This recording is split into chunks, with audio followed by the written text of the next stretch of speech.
तर बऱ्याचदा आपल्याला असं वाटतं की रेस्टॉरंटसारखा सांबार आपण घरी नाही बनवू शकत. तर असं अजिबात नाही आहे. आपण घरात असलेल्या भाज्यांपासून अगदी छान असं रेस्टॉरंट स्टाईल सांबार बनवू शकतो.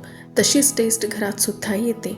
तर चला, आज सांबारची रेसिपी तुमच्यासोबत शेअर करणार आहे. रेसिपीला सुरुवात करूया. तर इथे सांबार बनवण्यासाठी मी 1 कप तूर डाळ घेतलेली आहे. तर डाळ जी आहे ती थोडीच घ्यायची, कारण सांबार हे थोडं पातळच चांगलं लागतं. तर डाळ ही मी 4 ते 5 पाण्याने स्वच्छ अशी धुवून घेतलेली आहे. आता यामध्ये थोडीशी हळद घातली आहे आणि 1 चमचा आपण यामध्ये तूप घालणार आहे. आणि डाळ ही आता आपण 4 ते 5 शिट्ट्या कुकरच्या करून घेणार आहे, म्हणजे डाळ ही आपली अगदी चांगली शिजेल. तर इथे मी चिंच घेतली आणि चिंचेमध्ये गरम पाणी घालून घेतलं आहे, म्हणजे ही चिंच चांगली भिजेल आणि त्याचा गर आपल्याला काढता येईल. तर आता डाळ शिजतीये तोपर्यंत आपण बाकीची तयारी करून घेऊया. तर आज माझ्याकडे फ्रीजमध्ये ज्या पण भाज्या अवेलेबल होत्या त्यातल्या काही भाज्या मी घेतल्यात. तर सांबारसाठी तुम्हाला ज्या भाज्या आवडतात त्या तुम्ही घेऊ शकता. तर जर तुमच्याकडे शेवग्याच्या शेंगा असतील तर त्या नक्की घाला. भोपळा असेल तर तोही नक्की घाला, आवडत असेल तर. अदरवाईज तुम्ही नाही घातला तरी चालेल. तरी इथे मी 1 कांदा घेतला आहे मोठ्या साईजचा आणि तो असा लांबसर कापून घेतला आहे. त्यानंतर टोमॅटो घेतलं आहे, ते असं बारीक आपण चिरून घेणार आहोत. त्यानंतर छोट्या साईजचे 3 बटाटे मी घेतलेले आहेत, तेही असे बारीक चिरून घेते आहे. बारीक चिरून घेते आहे कारण पटकन शिजतील भाज्या. त्यानंतर 3 ते 4 हिरव्या मिरच्या घेतल्यात, त्या अशा थोड्या मोठ्याच कापून घेतलेल्या आहे. आणि 1 शिमला मिरची घेतली आहे आणि थोडीशी कोथिंबीर घेतलेली आहे. तर ऑलमोस्ट आता आपली सगळी तयारी झालेली आहे. एका खलबत्त्यामध्ये मी अद्रक आणि लसणची जाडसर कुटून घेते आहे. तुम्ही मिक्सरमधून ग्राइंडसुद्धा करून घेऊ शकता. आणि थोडासा गूळ घेतलेला आहे. तर आता सांबारची सर्व तयारी झाली आहे आणि इकडे आपली डाळसुद्धा शिजलेली आहे. तर तुम्ही बघू शकता डाळ किती छान मऊ शिजलेली आहे. आता डाळीला आपण चांगलं घोटून घेऊ, म्हणजे डाळ ही अगदी एकजीव होईल आणि सांबारमध्ये डाळीची टेस्ट अजून छान येईल. तर चला आता पुढची तयारी करू. तर आता कढईमध्ये मी 3 ते 4 चमचे तेल घालून घेतले. तेल थोडं गरम झालं की यामध्ये आपण 1 चमचा हिंग घालूया. त्यानंतर 1 चमचा मोहरी आणि 1 चमचा जिरं घालू. जिरं मोहरी चांगली तडतडली की यामध्ये आपण कांदा घालूया. आता कांदा आपल्याला थोडासा ब्राऊन होईपर्यंत परतून घ्यायचा आहे.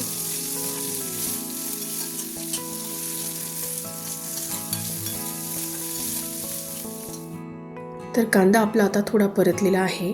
यामध्ये आता अद्रक लसणाची पेस्ट घालू.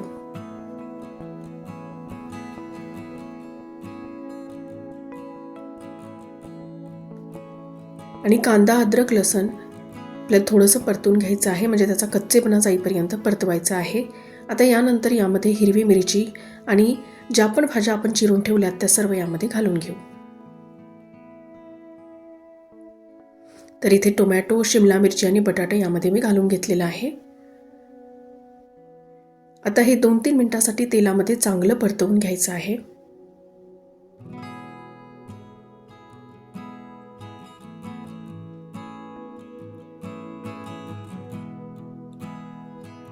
भाज्या थोड्या परतल्या की यामध्ये आपण चवीनुसार मीठ घालूया आणि थोडे सुके मसाले घालू. तर इथे मी 1 चमचा रेड चिली पावडर घेतलंय, थोडीशी हळद घेतली आहे, 1 चमचा धनी पावडर घेतलंय आणि 3 ते 4 चमचे मी इथे सांबार मसाला घेतलेला आहे. तर सांबार मसाल्याची क्वांटिटी थोडी जास्ती ठेवायची. तर सगळं आता एकदा व्यवस्थित मिक्स करून घेऊ आणि यामध्ये थोडंसं पाणी घालून घेऊया.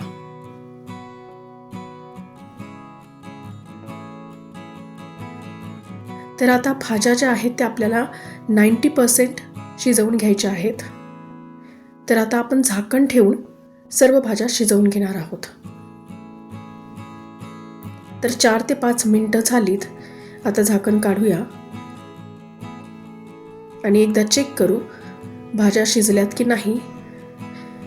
तर ऑलमोस्ट 90% आपल्या भाज्या शिजलेल्या आहेत.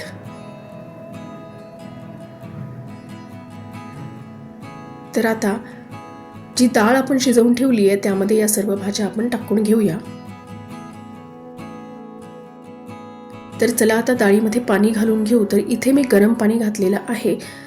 तर या स्टेजला थंड पाणी आपल्याला डाळीमध्ये घालायचं नाही आहे, नाहीतर सांबारची टेस्ट ही बिघडेल. त्यामुळे इथे कोमट पाणीच आपल्याला डाळीमध्ये घालून घ्यायचं आहे आणि कन्सिस्टन्सी तुम्हाला जशी आवडती तशी ॲडजस्ट करून घ्या. तर शक्यतोवर सांबार हा पातळच असतो, जास्ती घट्ट सांबार चांगला लागत नाही आणि रेस्टॉरंट्समध्ये सुद्धा याच पद्धतीने सांबार बनवला जातो.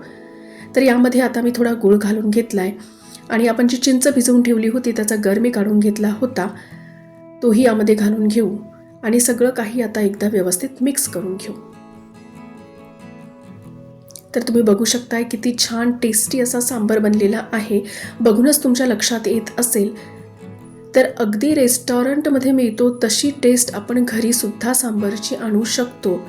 तर या पद्धतीने एकदा सांबार तुम्ही नक्की बनवून बघा.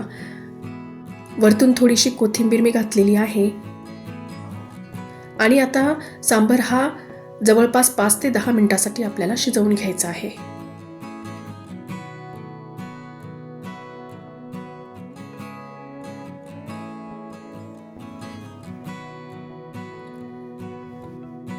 तर सुरुवातीला पाणी थोडंसं जास्तीच घालायचं, म्हणजे सांबार हा जेव्हा चांगला उकळतो तेव्हा थोडासा घट्ट होतो.